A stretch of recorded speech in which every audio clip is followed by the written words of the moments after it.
Today we're taking a look at The Hound by H.P. Lovecraft. This was his first fully professionally published piece. It's a short story in 2 parts, and this was published in Weird Tales in 1924. The pieces up until now have been published either in his own magazines or ones by his friends. So this one was written in the style of Edgar-Allen-Poe, and Weird Tales, clearly liked it. They published it, so they were fond of the overwrought Baroque kind of styling, and many people, including me, adore Edgar-Allen-Poe.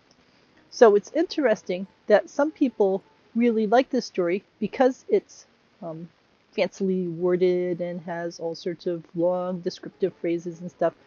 And other people don't like it because he's just duplicating someone else. Lovecraft has his own style, which is really cool, and his own worlds that he creates, and this is pretty much just a wolfy ghost story in the style of Edgar Allan Poe. So it isn't what's special about Lovecraft. It's more a reproduction of what's special about other generic ghost stories, we'll call them. So I can see both points of that argument. I found it, even in a Poe style, to be fairly overwrought and wordy, but that's okay, and I enjoy it for being an interesting ghost story piece, but I don't love it as a Lovecraft piece, because when Lovecraft really gets going in his own Lovecraftian style and wording and phrasing, he can be truly amazing. So, with that being said, we will start and say that once again we have a main character who's unnamed, who has a best friend that he hangs around with, male best friend, that he hangs around with all the time and lives with and does everything with.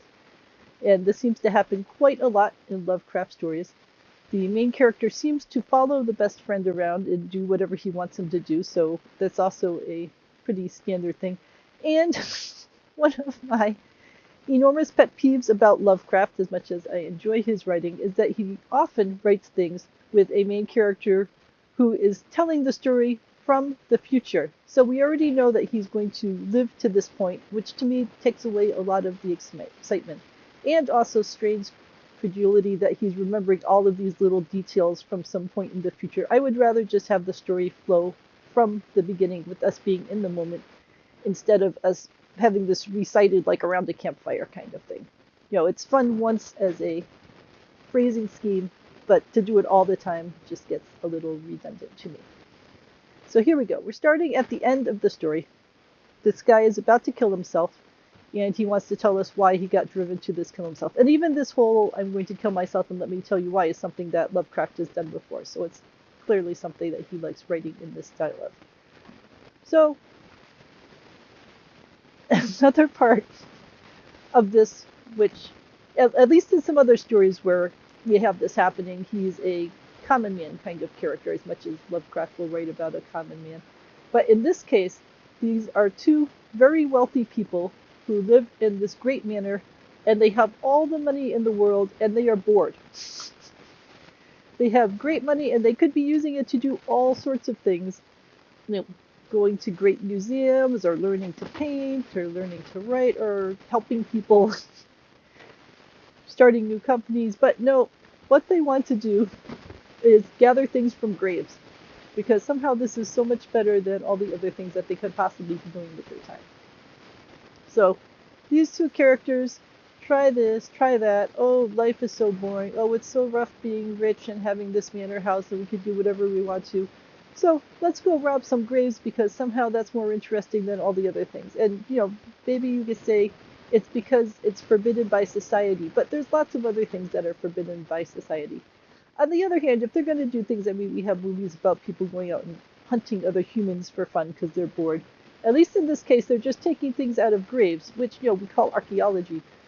We have this arbitrary line between when a grave is worthy of being robbed and put things into museum versus when a grave shouldn't be robbed because those people care about it, which clearly they don't. All the stuff that we put into graves is just lost. It's not like the dead person is going to be using it. So it's better, in one sense, that it be used by people and enjoyed by people, even if it's in a museum, for people to appreciate, rather than just stuck underground, rotting away. Alright, so these 2 people in the bottom of their manor house make a blasphemous museum, unthinkable, where they put all sorts of things that they robbed from graves over the years. There's like heads, there's body parts, There's mummies of dead bodies. There's random other things that they took up from the graves. There's and they've got other things that are just creepy. Books bound in tanned human skin, which do exist. A number of museums have them. Drawings, unknown and unnameable. Well, clearly they're not unknown because these people know them. That were done by Goya. Nauseous musical instruments, which they like to play in ways that make awful noises. And they try to cultivate these things. I mean, these are like the original Goths. They like to have the perfect mood in the landscape and weather and season. They have the perfect smells in their things. So they're trying to do this as cultured people. They are not just like peasants. They often talk about how the peasants are beneath them. No, these are elegant, cultured people who like to have aesthetically pleasing corpses with the right amount of scent and so on.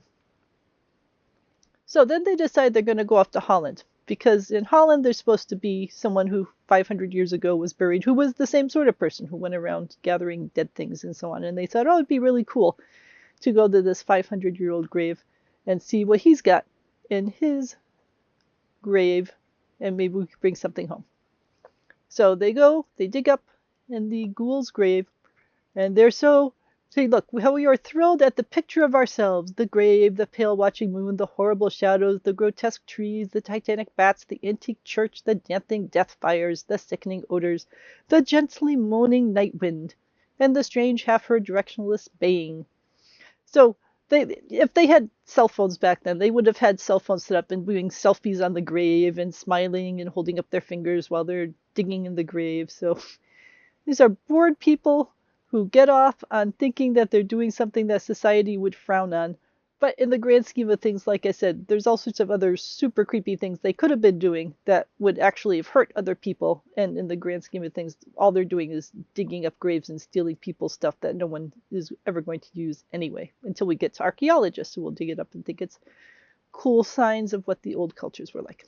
So they dig it up, they find the skull, and they find that the skull has something around its neck, which has sort of a canine face. It was a piece of green jade carved. And they were intrigued by this skull. They knew it had to be from the Necronomicon, which I think is the first time that we actually mention the name of the Necronomicon. And they think this is neat. They grab it, and then they close up the rest of the grave, and they go home. So that's the first part of it, is just setting the stage that these two guys are bored, rich, and to decide with their time that the only thing they should do is go around stealing things from other people's graves and make a little museum out of it, and that would be so cool. And it's not even just having the thing, it has to be cool with the way they dig it up, and they have to have the right look in their hair and the right sky and all of that sort of stuff. All right, so they get back home again to England, and a week later, now they're hearing strange noises. They have the amulet in the little museum that they've got, but they're hearing flapping noises and moaning noises and scratching noises, and they get scared, of course, and think that they're hearing Dutch language in all of these things that they're hearing around them. They're seeing footprints utterly impossible to describe. These are people who have described like every last little thing they've seen up to now. Surely you could describe a footprint. Did it have like 3 toes and claws or something? And then his best friend, mentor, is walking home from the railway station, and something attacks him and tears him to ribbons. And he was close enough when this happened to the house that the main character goes racing out and only hears a whir of wings and finds his dying friend. And the dying friend only says, "The amulet, that damn thing," and then collapses. So, of course, the main character doesn't report this to the police or anything. He just buries him in a garden and mumbles some evil words over him. And he is, of course, scared that now he's going to be next. So he destroys everything in the museum and heads off to London. And even in London, he thinks he's being trailed and stalked. So he decides he has to bring this amulet back to Holland. So he sails off to Holland. And when he gets there, he discovers that thieves, after staying in an inn, that thieves have stolen the amulet. So now he can't even put the amulet back. But then he reads that those thieves were completely shredded and pulled apart by something. So clearly the monster got to the thieves just like they got to his best friend. So he goes to the churchyard, even though he doesn't have the amulet because the thieves had stolen the amulet, but he figures maybe he could do something to take the curse off of him. And when he digs up the dead body, he finds that the dead body already has the amulet. Dead body now has lots of cute bats keeping it company. It's got all sorts of blood and shreds of alien flesh and hair on it. And it's got the amulet, so he knows that the skeleton thing is probably part of the giant dog, that they shapeshift into each other or however the magic is going to work. And that the thing is happy because now it's got its amulet back. But is it really happy, or does it also want to kill him because he was part of the stealing of the amulet in the first place? So maybe he's just the last thing on the checklist before the ghoul goes back to sleeping for a while. So we end with the screaming main character dissolving into peals of hysterical laughter. And then we get the final paragraph, which is, "Madness rides the star wind, claws and teeth sharpened on centuries of corpses, dripping death astride a bacchanal of bats from night-black ruins of buried temples of Belial. Now as the baying of that dead, fleshless monstrosity grows louder and louder, and the stealthy whirring and flapping of those accursed web-wings circles closer and closer, I shall seek with my revolver the oblivion which is my only refuge from the unnamed and unnameable." So he knows that the skeleton monster dog is going to come for him to finish up the revenge, and it's far better just to die in one shot quickly than to be ripped to ribbons by all sorts of grinning jaws and sharp claws and bats and all that other kind of stuff. So it's definitely a ghost kind of story. Again, the kind of thing that one would tell around a campfire. And it has a lot of interesting descriptions, but there really isn't much character change. I mean, the characters are rich people who are bored, who steal a bunch of things from graves, and then get punished for it. And he's only sad because he's about to die. You know, he doesn't even seem that sad about, in the grand scheme of things, of his friend dying. He just buries him. Yeah, it never even really says that he cares. I mean, you know, clearly we have to believe that these guys have been together and doing all sorts of things together, that he cared. But it never gets described that he cared. It's more like, all right, I buried him. Now I care about myself because something's going to eat me. I think part of what distances me from this is this whole thought that they are super rich people who can do whatever they want to, and they get so bored with actual interesting things that they decide they're going to rob from dead people, and this is somehow exciting. And it's only exciting because it's something one would say that you're not supposed to do. So they're finding something exciting in the forbidden.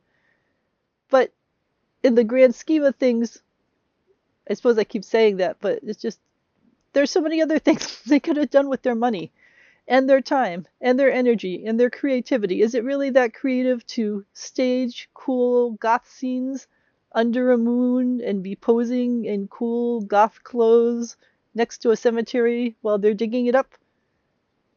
Who is really going to care? Fine, they've dug up some bodies and put it down to the thing. And you could say, well, it's a crime, grave robbing is a crime. But yeah, there's lots of other worse things they could have done if they're going to really reach into the pantheon of ways to upset society. This is pretty low-hanging fruit. And he just goes a little extreme with these descriptions. You know, it's one thing to describe it interestingly. It's another thing just to make a thesaurus pile of words and then at the same time say, I can't possibly describe it, or we can't possibly understand it, after, you know, spewing 500 adjectives in a row describing it. So I understand why Lovecraft himself disliked this after a while, because it was a stage in his journey, and it was interesting for him to write like Poe, but he is much better in my mind when he writes like himself. And when he writes scenes like himself, it isn't just writing a, we'll call it standard ghost story with a standard rich people rob graves and then they get comeuppance from the people that they were robbing from. You know, there just isn't much to the story in that kind of a sense. So those are my thoughts on it. I'd be interested in hearing what you think. Certainly I understand enjoying it because I like Poe a lot, and it's very Poe-like. But I also understand the people who say that they don't like it a lot because, in part, it's Poe-like. I would rather read Lovecraft-like things from Lovecraft because there's only one Lovecraft and there's oodles of people who can write in a Poe-like fashion. So let me know your thoughts.